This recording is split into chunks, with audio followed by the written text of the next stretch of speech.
اگر آپ مثبت انسان بننا چاہتے ہیں تو سب سے پہلے اپنے موڈ، اپنی خوشی اور اپنی آنسوؤں کا اختیار دوسروں سے واپس لے لیں۔ کچھ رشتے اللہ تعالیٰ خود ختم کرواتا ہے تاکہ ہماری زندگی خراب نہ ہو۔ بے شک اللہ جو کرتا ہے بہتر کرتا ہے۔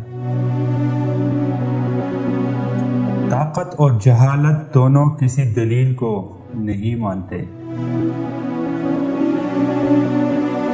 وقت کو ضائع کرتے ہوئے یہ بات ہمیشہ یاد رکھے کہ وقت بھی آپ کو ضائع کر رہا ہے۔ اپنے اندر کی گندگی کو دوسروں میں تلاش کرنے کو شک کہتے ہیں۔ دنیا ضرورت کے حساب پر چلتی ہے۔ سردیوں میں جس سورج کا انتظار ہوتا ہے اس سورج کا گرمیوں میں ترسکار بھی ہوتا ہے۔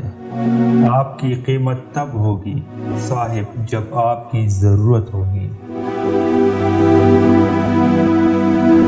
جو بھی آپ کے آس پاس ہے اس کے لیے ہمیشہ اپنی پوری کوشش کرے، کیونکہ کل یا تو آپ چلے جائیں گے یا وہ چلے جائیں گے۔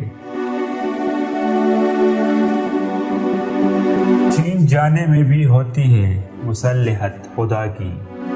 ہر چیز کا پاس رہنا بہتر نہیں ہوتا۔ دماغ سے برے خیالات نکالنے ہیں تو یہ کام کیا کرو کہ ہر وقت باوضو رہا کرو۔ اس سے تمہاری طبیعت نیکی اور اچھائی کی طرف مائل ہوگی۔